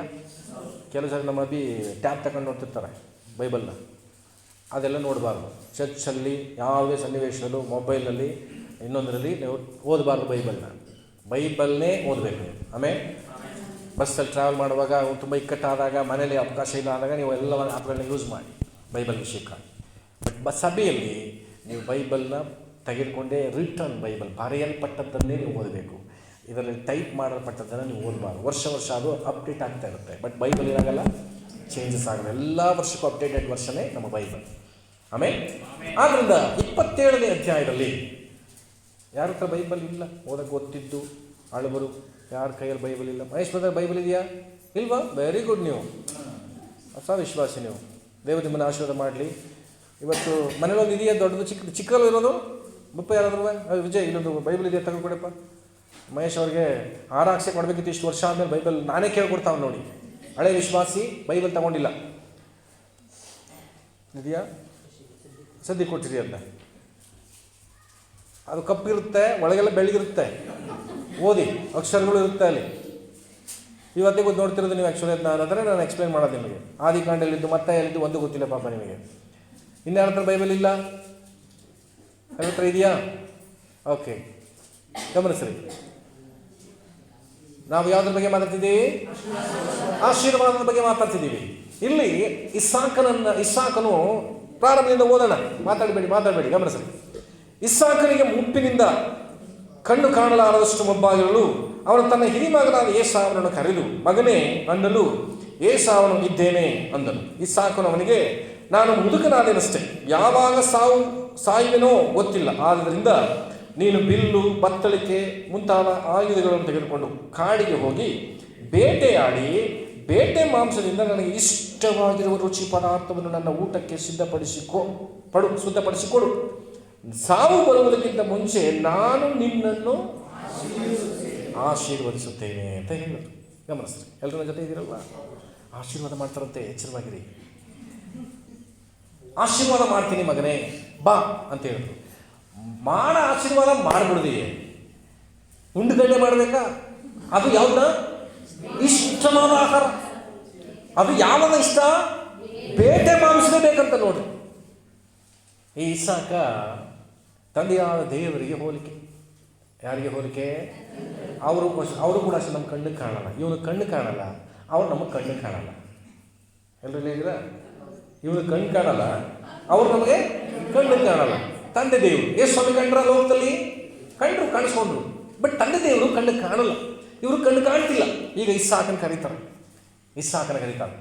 ಈ ಇಸ್ಸಾಕ ಯಾರಿಗೆ ಹೋಲಿಕೆ ಅಂದರೆ, ಕೆಲವು ಗಲಿಬಿಲಿಗಳು ಬರುತ್ತೆ ಹೇಳುವಾಗ, ಹೌದು ಅದೇ ಹೋಲಿಕೆ. ಜಸ್ಟ್ ಆ ವಿಷಯ ಮಾತ್ರನೇ, ಆ ಟಾಪಿಕ್ ಮಾತ್ರನೇ ತಗೊಳ್ಳಿ. ಇಸ್ಸಾಕನ್ನ ಕರೀತಾರೆ, ಮಗನೇ ನೀನು ಬೇಟೆಯಾಡಿ, ಅದು ಹೆಂಗೆ? ಬಿಲ್ಲು, ಬತ್ತಳಿಕೆ ಮುಂತಾದ ಆಯುಧಗಳನ್ನೆಲ್ಲ ತೆಗೆದುಕೊಂಡು ಹೋಗಿ ಎಲ್ಲಿಗೂ ನೀನು ಕಾಡಿಗೆ ಹೋಗಿ ಬೇಟೆ ಆಡಬೇಕು. ಅದೇ ನನಗೆ ಇಷ್ಟವಾದ ಆಹಾರ ಅಂತ ಇಸ್ಸಾಕನ ಹೇಳ್ತಿದ್ದಾನೆ. ದೇವರು ಹೇಳಿದ್ರು ಯೇಸು ಸ್ವಾಮಿಗೆ, ನೀನು ಹೋಗು, ಯೆರೂಸಲೇಮಿಗೆ ಹೋಗು, ಇಸ್ರಾಯೇಲ್ಗೆ ಹೋಗು, ಅನ್ಯ ಜನರ ಬಳಿಗೆ ನೀನು ಹೋಗಬೇಡ, ನೀನು ಅವರನ್ನೇ ಬೇಟೆಯಾಡು. ಇಸ್ರಾಯೇಲ್ರೇ ನನಗಿಷ್ಟ. ಯಾಕಂದರೆ ಯಾಕೋಬನೇ ಹೋರಾಡಿ ಇಸ್ರಾಯೇಲ್ ನಾರದ್ದು, ಅವನೇ ನನಗಿಷ್ಟ, ನೀನು ಅಲ್ಲಿಗೆ ಹೋಗು ಅಂತ ಕಳಿಸಿದ್ರು ಯೇಸು ಸ್ವಾಮಿನ. ಹೌದಾ? ಎಲ್ಲರೂ ಹೇಳಿದ್ದೀರಾ? ಮನೆ ಕೇಳಿಸ್ಕೊಳ್ಳಿ. ತುಂಬ ತೀಕ್ಷ್ಣವಾದ ಆಳವಾದ ಸತ್ಯ ಆಗಿರುವಂಥ ವಿಷಯ. ಎಲ್ಲಿಗೆ ಹೋಗು ಅಂತ ಹೇಳಿದ್ರು ತಂದೆಯಾದ ಯೇಸುವನ್ನ? ಇಸ್ರಾಯೇಲ್ರಿಗೆ ಹೋಗು. ಕಾನಾನ್ಯಳೊಬ್ಬಳು ಯೇಸು ಸ್ವಾಮಿನ ಹುಡ್ಕೊಂಡ್ಬರ್ತಾರೆ. ಸ್ವಾಮಿ, ನನ್ನ ಮಗಳಿಗೆ ದೆವ್ವ ಇಟ್ಟಿದೆ, ಬಿಡಿಸ್ಬೇಕು. ಏನು ಹೇಳ್ತಾರೆ ಯೇಸು ಸ್ವಾಮಿ? ಮಕ್ಕಳಿಗೆ ಹಾಕುವ ರೊಟ್ಟಿಯನ್ನು ನಾಯಿ ಮರಿಗಳಿಗೆ ಹಾಕೋ. ಅದರ ಅರ್ಥ ಏನು? ಇಸ್ರಾಯೇಲನ್ನು ಬಿಟ್ಟು ಕಾಡಿಗೆ ಹೋಗಿ ಬೇಟೆಯಾಡಕ್ಕೆ ಹೇಳಿದ್ದಾರೆ ಹೊರತು ಮನೆಗಳ ಕುರಿನ ನಾ ಕಡೆಯಲ್ಲ. ಏಸವನು ಹಂಗೆ ಇದ್ದಿತ್ತು. ನಮ್ಮಪ್ಪ ಇಷ್ಟವಾದ ಆಹಾರ ಕೇಳಿದ್ದಾರೆ, ನಾನು ಬೇಟೆ ಆಡೋ ನಿಪುಣ, ನಾನು ಬೇಟೆ ಆಡಕ್ಕೆ ಹೋಗ್ತೀನಿ. ಬೇಟೆ ಆಡಕ್ಕೆ ಹೋದ ಏನಕ್ಕಾಗಿ? ಆಶೀರ್ವಾದಕ್ಕಾಗಿ. ನಾನು ಆಶೀರ್ವದಿಸಲ್ಪಡಬೇಕು, ನನ್ನ ತಂದೆಯನ್ನು ಹೇಗಾದರೂ ಇಸ್ರಾಯೇಲನ್ನ ಸಂಪಾದಿಸಬೇಕು. ಯೇಸು ಸ್ವಾಮಿ ಕೂಡ ಬಂದರು. ಆದರೆ ಇಸ್ರಾಯೇಲರು ಯೇಸು ಸ್ವಾಮಿಯನ್ನು ಏನು ಮಾಡಿದ್ರು? ಅಂಗೀಕರಿಸಿದ್ರ? ಏಸಾವನಿಗೆ ಬೇಗ ಬೇಟೆ ಸಿಗಲಿಲ್ಲ. ಈಗ ಈ ಮಾತನ್ನು ಯಾರು ಕೇಳಿಸ್ಕೊಂಡ್ರು? ರೆಬೆಕ್ಕಳು ಕೇಳಿಸ್ಕೊಂಡ್ರು. ತೀಕ್ಷ್ಣವಾಗಿ ಈ ಕಥೆಯ ಒಳಗಡೆ ನೀವು ಬಂದರೆ ಚೆನ್ನಾಗಿ ಅರ್ಥ ಮಾಡ್ಕೊಂಡ್ಬಿಡ್ತೀರಿ. ಮತ್ತೆ ಮುಂದೆ ಹೋಗೋದಾಗಿದ್ದರೆ 5ನೇ ವಚನ.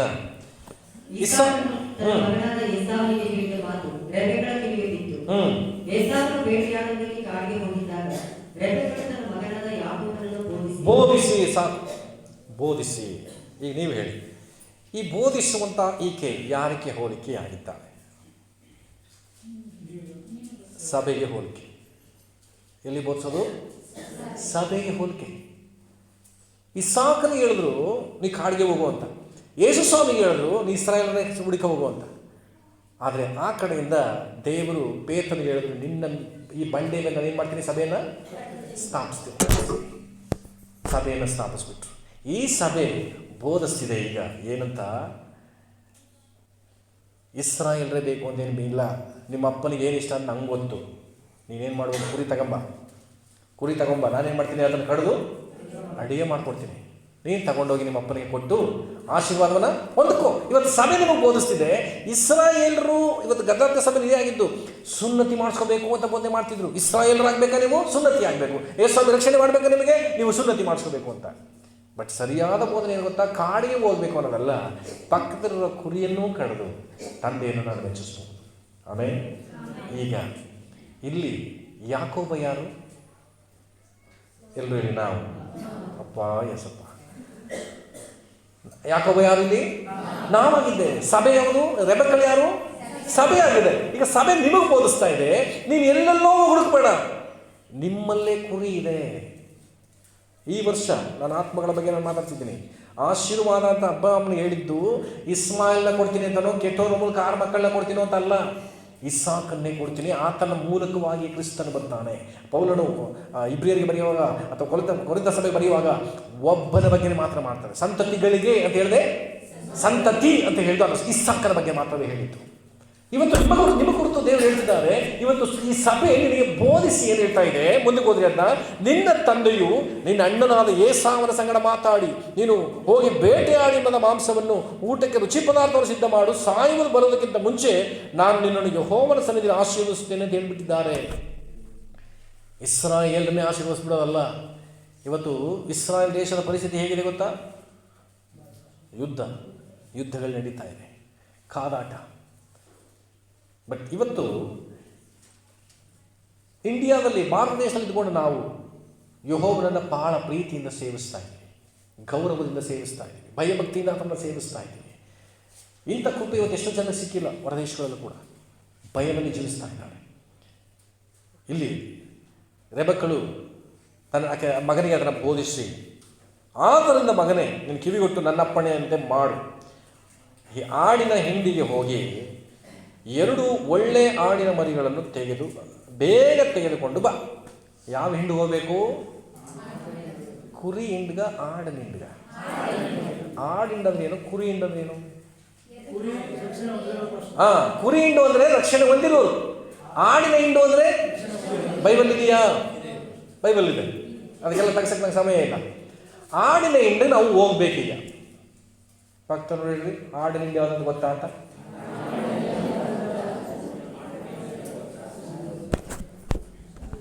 ಯಾರೊಬ್ರು ಹೇಳಿದ್ರು, ನಿನ್ನೆಯಿಂದ ಸುತ್ತೂರು ಜಾತ್ರೆ ನಡೀತಾ ಪಾಸ್ಟ್ರೆ. ನಾನು ಆಡ್ಯ ಸಭೆಗೆ ಹೋದಾಗ ಅಲ್ಲಿ ಹೇಳ್ತಿದ್ರು, ಪಾಸ್ಟ್ರೆ ನಮ್ಮ ಬನ್ನಿ, ನಾವು ಸುತ್ತೂರು ಜಾತ್ರೆ ಹೋಗೋಣ ಬನ್ನಿ ಅಂತ ಕರೆತಿದ್ರು. ಹೋಗೋಣ. ಏನಕ್ಕಾಗಿ? ಆ ಆಡಿನ ಹಿಂಡಿನಲ್ಲಿ ಏನನ್ನ ತರಬೇಕಂತೆ? ಒಳ್ಳೆಯ ಆಡಿನ ಮರಿಗಳನ್ನ ಏನು ಮಾಡು ನೀನು? ಅದರಲ್ಲೂ ಕೆಲವರು ಒಳ್ಳೆಯವರು ಇದ್ದಾರೆ. ಯಾರು ಒಳ್ಳೆಯವರು? ಈ ವಾಗ್ದಾನದ ಪ್ರಕಾರ ಮೇಲ್ಗಡೆ ಶೇಮ್, ಡೌಟ್, ಗಿಲ್ಟ್, ಪೇನ್, ಬ್ರೋಕ್ನೆಸ್ ಇದೆಲ್ಲವನ್ನು ಹೊಂದ್ಕೊಂಡಿದ್ದಾರಲ್ಲ, ಒಡೆಯಲ್ಪಟ್ಟಂಥ ಅನುಭವಗಳು, ಇದನ್ನು ಹೊಂದ್ಕೊಂಡು ಅನೇಕರು ಜಾತ್ರೆಯಲ್ಲಿ ತಿರುಗ್ತಾವೆ. ಅನೇಕರು ಆಯಾ ಹಿಂಡುಗಳಲ್ಲಿದ್ದಾರೆ. ನಿಮ್ಮ ಊರಿನ ಸುತ್ತಮುತ್ತ ಇದ್ದಾರೆ, ನಿಮ್ಮ ಮನೆ ಅಕ್ಕಪಕ್ಕದ ತುಂಬ ಇದ್ದಾರೆ, ನಿಮ್ಮ ಕೆಲಸದ ಸ್ಥಳ ತುಂಬ ಜನ ಇದ್ದಾರೆ. ತುಂಬ ಜನ ಹೆಂಗಿದ್ದೀರಿ ಗೊತ್ತಾ ವಿಶ್ವಾಸಿಗಳು? ಕಂಡ್ರು ಕಾಣದವರಾಗಿದ್ದೀರಿ. ಬಟ್ ಸಭೆ ನಿಮಗೆ ಬೋಧಿಸಿ ಹೇಳಿ ಕಳಿಸ್ತಾ ಇರೋದೇನು ಗೊತ್ತಾ? ಯಾಕೋಬನಿಗೆ ಹಿಂಡಿಗೆ ಹೋಗಿ ಏನು ಮಾಡು, ಎಷ್ಟು ಕುರಿ ತಗೋಬೇಕಂತ? ಇಸಾಕ ಒಬ್ಬನಿಗೆ ಯಾಕೆಗೆ 7 ಕುರಿ 7 ಮರಿ ತಿಂದ ನಮ್ಮ ಅದು ಕಣ್ಣು ಕಾಣಿದ್ರೆ ಮೂಲಕ. ಕೆಲವರು ಏನು ಮಾಡ್ತಾರೆ ಗೊತ್ತಾ? ಒಬ್ರಿಗೆ ಸುವಾರ್ತೆ ಹೇಳ್ತೀನಿ ನಿಂತೋಗ್ಬಿಡ್ತಾರೆ. ಕೆಲವಂಗೆ ಇದ್ದಾರೆ, ಸಭೆಗೆ ಒಬ್ಬರನ್ನ ನಡೆಸ್ಬಿಟ್ಟಿನಿ, ಮುಗಿತನಪ್ಪ ಸ್ವಾಮಿ ನನ್ನ ಕರ್ತವ್ಯ ಅಂತ ಸುಮ್ಮನೆ ಆಗ್ಬಿಡ್ತಾರೆ. 2 ಅನ್ನೋದು ಒಂದಕ್ಕಿಂತ ಹೆಚ್ಚಿನದಂತ ಬಹುವಚನ. ಇನ್ನು ಹೆಚ್ಚಾಗಿ ಕರ್ತನಿಗಾಗಿದೆ ಆತ್ಮಗಳನ್ನು ಆದಾಯ ಮಾಡೋದ್ರ ಬಗ್ಗೆ ಹೇಳ್ತಾ ಇದ್ದಾರೆ. ಹೋಗಿ 2 ಆಡಿನ ಮರಿಗಳನ್ನು, ಅದು ಒಳ್ಳೆ ಮರಿಗಳನ್ನು ತಗೊಂಬ. ಹಲ್ಲೆಲೂಯಾ. ರೆಬೆಕ್ಕಳು ಬೋಧಿಸಿದ್ದನ್ನು ಯಾಕೋಬ ಮಾಡದ್ನ. ಅಲ್ಲೊಂದು ಮಾತು ಹೇಳ್ತಾನೆ ಅವನು ಯಾಕೋಬ ಆಗ ತಕ್ಷಣ. ಏನು ಹೇಳ್ತಾನೆ? 10ನೇ ವಚನ. ನೀನು ಅದನ್ನು ಇಲ್ಲ, ಅದರ 11ನೇ ವಚನ ಓದೋಣ. ಅದಕ್ಕೆ ಯಾಕೋಬನು, ನನ್ನ ಅಣ್ಣನ ಮೈ ಬಹಳ ರೋಮವುಳ್ಳದ್ದು, ನನ್ನ ಮೈ ನುಣ್ಣಗದೆ. ಒಂದು ವೇಳೆ ತಂದೆಯು ನನ್ನನ್ನು ಮುಟ್ಟಿ ನೋಡಿದ ನಾನು ಅವನಿಗೆ ಗೇಲಿ ಮಾಡುವನಾಗಿ ತೋರಿ ಬಂದು ನನ್ನ ಮೇಲೆ ಶಾಪವನ್ನು ಬರಮಾಡಿಕೊಳ್ಳುವನೇ ಹೊರತು ಆಶೀರ್ವಾದವನ್ನು ಬರಮಾಡಿಕೊಳ್ಳುವುದಿಲ್ಲ ಅಂತ ಕಾರಣ ಕೊಡ್ತಾವನೆ ಯಾಕೋಬ. ಈಗ ನೀ ಹೇಳಿ, ಸಭೆ ಬೋಧಿಸ್ತಾ ಇದೆ, ಆಡಿನ ಹಿಂಡುಗಳಿಗೆ ಹೋಗಿ 2 ಆತ್ಮಗಳನ್ನ ಗೆದ್ದುಕೊಂಬ ಅಂತ. ಏನು ಹೇಳ್ಬೋದು ನೀವು? ಏನು ಹೇಳ್ತೀರಿ ಗೊತ್ತಲ್ಲ ನಿಮಗೆ? ಗೊತ್ತಿರೋ ಕಾರಣ ಹೇಳ್ತಾನೆ. ಪಾಸ್ಟ್ರೇ ನಮ್ಮ ಮಾತು ಯಾರು ನಂಬಲ್ಲ, ಪಾಸ್ಟ್ರೇ ಗಲಾಟೆ ಬಿಡ್ತಾರೆ, ಪಾಸ್ಟ್ರೇ ಮತಾಂತರ ಕಾಯ್ದೆ ಐತೆ. ಹೌದಾ? ಈ ರೀಸನ್ಗಳಲ್ಲಿ ಹೇಳ್ತೀವ? ತುಂಬ ಜನ ಹೇಳ್ತೀವಿ. ಯಾಕೋಬ ಹೇಳ್ತಾನೆ ನೋಡ್ರಿ, ಅವನ ಮೈ ರೋಮ ಇದೆ, ನನ್ನ ರೋಮ ಇದೆ. ನಾನು ಆಶೀರ್ವಾದ ಹೊಂದ್ತೀನಿ ಅಂತ ಇಲ್ಲಿ ಬೋಧಿಸಿದರೆ ಪಾಸ್ಟ್ರೇ, ಹೊರಗಡೆ ಹೋಗಿ ಸುವಾರ್ತೆ ಸಾಧನೆ ನಾನು ಪೆಟ್ಟು ತಿಂತೀನಿ, ಅವಮಾನ ಹೊಂದ್ಕೊತೀನಿ, ಶಾಪ ಬರ್ತದೆ ಅಂತ ಹೇಳಿ ಬೋಧಿಸ್ತಿದ್ದಾನೆ. ಇದುವೇ ನಮ್ಮ ವಾಸ್ತವದ ಸ್ಥಿತಿ. ಯಾಕೋಬನ ಗುಣ ಅದೇನೆ, ಆಶೀರ್ವಾದ ಬೇಕು, ಬಟ್ ಪ್ರಯಾಸ ಮಾತ್ರ ಬೇಡ. ಈಗ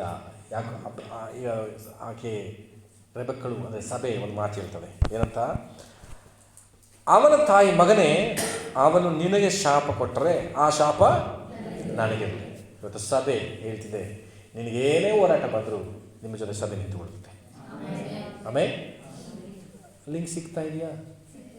ಸಭೆ, ತಂದೆ ದೇವರು, ಯೇಸು ಕ್ರಿಸ್ತನು, ನಾನು, ನೀವು, ಸಭೆ ಎಲ್ಲರಿಗೂ ಇಲ್ಲಿ ಆಧಾರ ಇದೆ ನೋಡ್ರಿ.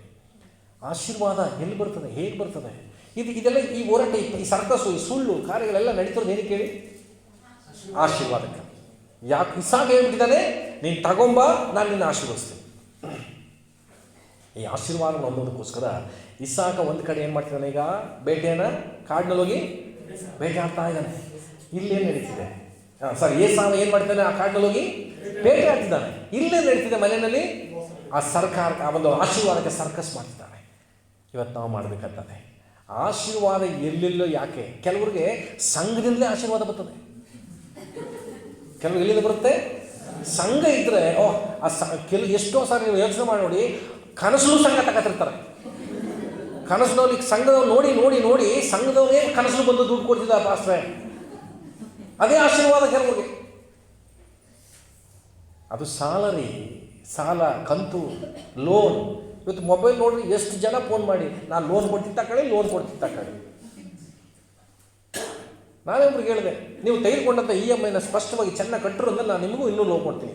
ನೆಕ್ಸ್ಟ್ ಇನ್ನೊಂದು EMI ಅದನ್ನು ಕಟ್ಟಿಲ್ಲ ಕಟ್ಸೋದಿರಿ ಹೇಳಿಲ್ಲ. EMI ಸರಿಯಾಗಿ ಕಟ್ಟರು ತಾನೇ ಲೋನ್ ಕೊಡ್ತಿದ್ದಾರೆ. EMI ಒಂದು ಸಲ ಡ್ರಾಪ್ ಮಾಡಿಬಿಡೋಣ.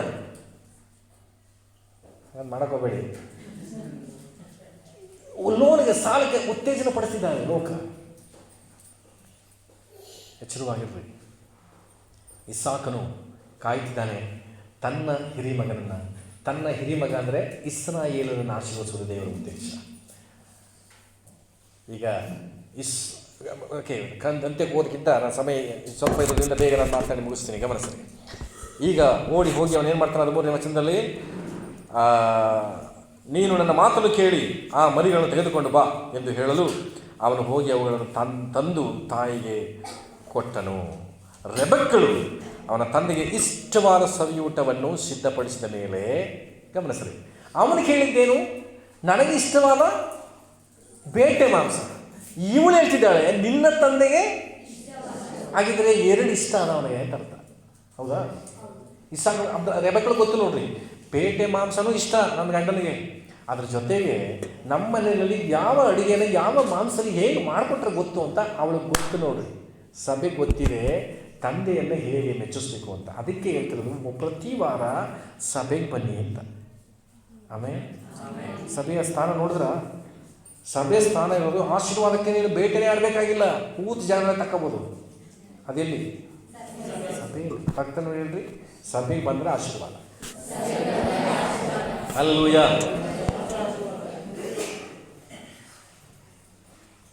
ಈ ಥರ ಮಾತ್ರ ನೋಡಪ್ಪ, ಕಾತಗೀತ ಇವತ್ತಂದು ಇದ್ದ ಬರಲ್ಲ. ಎಚ್ಚರವಾಗಿರೋಣ. ಇಲ್ಲಿ ತಾಯಿ ತನಗೆ ಇಷ್ಟವಾದ, ತನ್ನ ಗಂಡನಿಗೆ ಇಸಾಕನಿಗೆ ಇಷ್ಟವಾದಂತಹ ಅಡುಗೆಯನ್ನು ಮಾಡಿ 15ನೇ ವಚನ, ಸಿದ್ಧಪಡಿಸಿದ ಮೇಲೆ ಮನೆಯಲ್ಲಿ ತನ್ನ ವಶದಲ್ಲಿದ್ದ ಹಿರಿಯ ಮಗನಾದ ಏಸಾವನ ಶ್ರೇಷ್ಠ ವಸ್ತ್ರವನ್ನು ತೆಗೆದು ತನ್ನ ಕಿರಿ ಮಗನಾದ ಯಾಕೋಬನಿಗೆ ಹೊದಿಸಿ.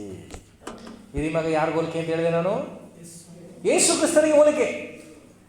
ಯೇಸು ಕ್ರಿಸ್ತನಿಗೆ ಹೋಲಿಕೆ. ಸಭೆ ಪ್ರತಿ ವಾರ ನಾನು ಬಂದು ಬೋಧಿಸುವುದನ್ನು, ಅಲ್ಲಿ ವಾಕ್ಯ ಹೇಳ್ತದೆ ನೋಡಿ, 6ನೇ ವಚನದ ಬಿ ಭಾಗ, ತನ್ನ ಮಗನ ರೆಬೆಕ್ಕಳು ತನ್ನ ಮಗನಾದ ಯಾಕೋಬನನ್ನು ಬೋಧಿಸಿ. ನಿನ್ನನ್ನು ಯಾಕೆ ಬೋಧಿಸಿದ್ದಾರೆ, ಏನಂತ ಬೋಧಿಸಿದ್ದಾರೆ ಅಂದರೆ ಕ್ರಿಸ್ತನ ಸಾರೂಪ್ಯವನ್ನು ನೀನು ಹೊಂದಬೇಕು.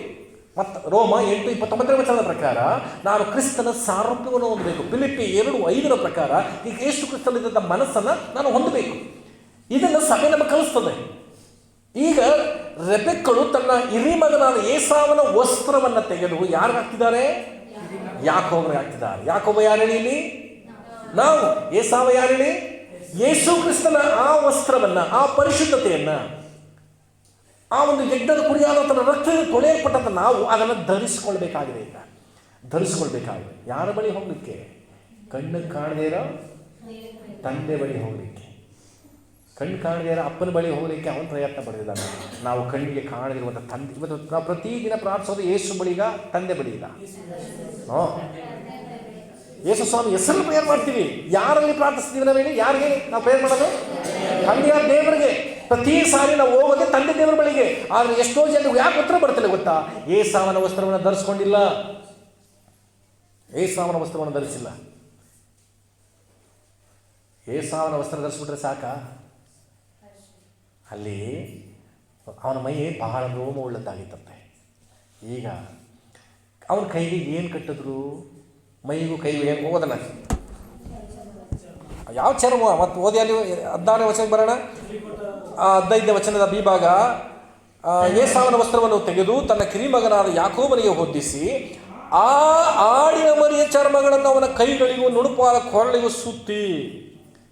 ಯಾವ ಆ ಆಡು ಅಂದರೆ ನಮ್ಮಲ್ಲೇ ಇತ್ತಲ್ಲ, ಅನ್ಯ ಜನರ ಮಧ್ಯೆ ಇತ್ತಲ್ಲ ಆಡುಗಳು, ಆಡಿನ ಹಿಂಡು.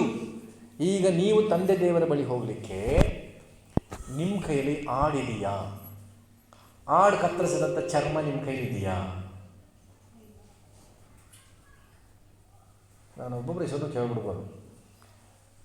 ಮಹೇಶ್ ಬ್ರದರ್, ನೀವು ರಕ್ಷಣೆಗೆ ನಡೆಸಿದಂತಹ ಆತ್ಮ ಸಭೆಯಲ್ಲಿ ಒಬ್ಬರಾದರೂ ಇವತ್ತು ಇಲ್ಲಿದ್ದಾನೆ. ಗುಡ್. ಆ ಚರ್ಮ ಸುತ್ತಕೊಂಡು ನೀವು ದೇವ್ರ ಮುಂದಕ್ಕೆ ಹೋಗ್ಬೋದು. ಆಮೇಲೆ ಕುಮಾರ್ ಬ್ರದರ್, ಬೇಡ ಬಿಡಿ, ನಿಮ್ಮ ಹೆಸರು ಎತ್ತಾಗ ಹೇಳಕತ್ತೀನಿ, ಬೈಯದೆ ಯಾತಿಗೆ ಬೇಕು. ರಾಜೇಶ್ ಬ್ರದರ್, ನಿಮ್ಮ ಮೂಲಕ ರಕ್ಷಣೆ ಹೊಂದಿದಂಥವರು ಸಭೆಯಲ್ಲಿದ್ದಾರಾ? ಇಲ್ಲಿ ಬಂದಿಲ್ಲ.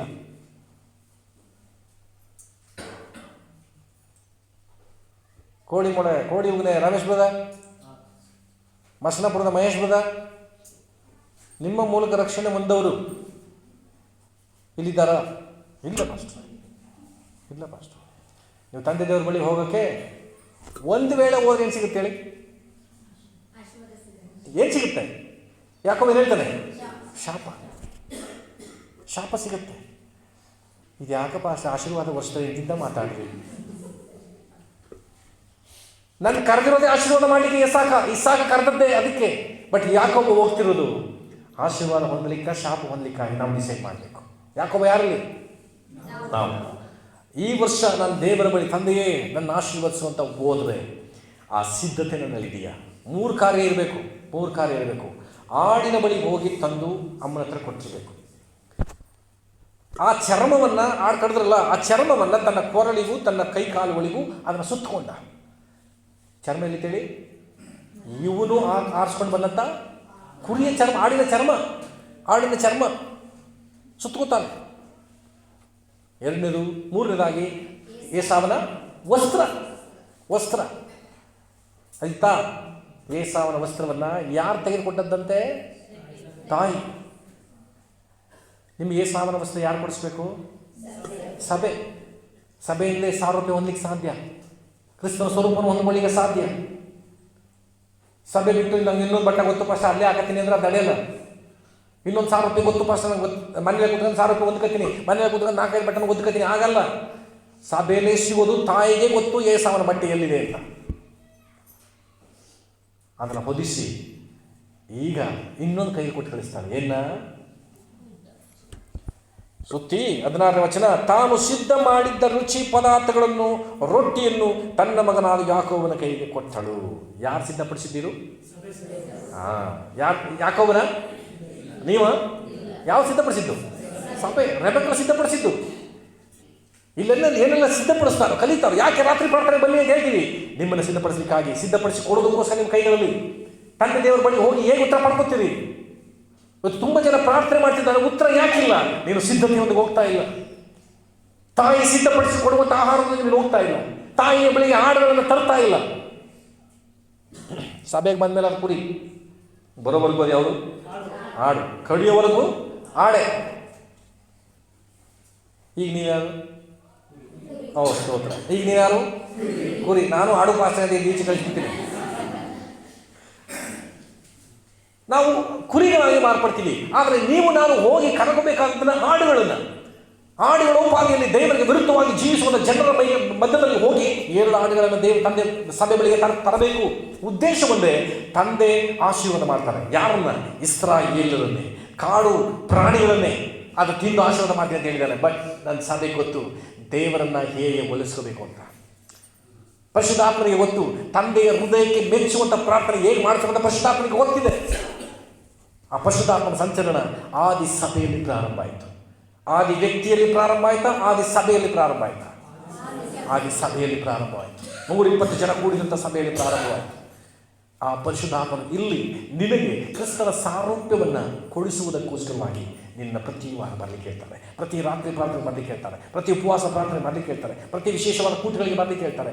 ಯಾಕಂದರೆ ನೀನು ದೇವರ ಬಳಿ ಹೋಗಿ ಆಶೀರ್ವಾದ ಬದಲಾಗಿ ಶಾಪ ಹೊಂದ್ಕೊಂಡು ಬಿಡಬಾರ್ದು ಅಂತ. ನೀನು ಶಾಪ ಹೊಂದುವುದಕ್ಕಾಗಿ ನೇಮಿಸಲ್ಪಟ್ಟವನು ಅಲ್ಲ, ನೀನು ಆಶೀರ್ವಾದಕ್ಕಾಗಿ ನೇಮಿಸಲ್ಪಟ್ಟವನು. ಭಕ್ತರು ಕೈ ಕೊಟ್ಟು ಸಂತೋಷವಾಗಿ ಸ್ಟ್ರಿಕ್ಟಾಗಿ ಸಂತೋಷವಾಗಿದ್ದಕ್ಕಿಂತ ನೀವು ಶಾಪ ಹೊಂದಲಿಕ್ಕೆಲ್ಲ ಕರೆದಿರೋದು, ಆಶೀರ್ವಾದ ಹೊಂದಕ್ಕೆ ನಿಮ್ಮನ್ನು ಕರೆದಿರೋದು. ಹಲ್ಲೆಲೂಯಾ. ನೀವು ಶಾಪ ಹೊಂದುವುದಕ್ಕೆಲ್ಲ ನೀವು ಕರೆಯಲ್ಪಟ್ಟಿರೋದು. ಅದು ಕೂಡ ಈ ಯಾಕೋಬನ ಮೇಲೆ ಯಾಕೆ ಪ್ರೀತಿ ಅವಳು ಬಂದ್ಬಿಡ್ತು ಗೊತ್ತಾ? ಯಾರಾದ್ರೂ ಹೇಳಿ ನೋಡೋಣ. ಯಾಕೋಬನ ಮೇಲೆ ಯಾಕೆ ಅವಳು ಪ್ರೀತಿ? ಕಿರಿ ಮಗ, ಲೋಕದಲ್ಲಿ ಎಲ್ಲರೂ ಮಾಡ್ತಾರೆ. ಯಾಕೆಂದರೆ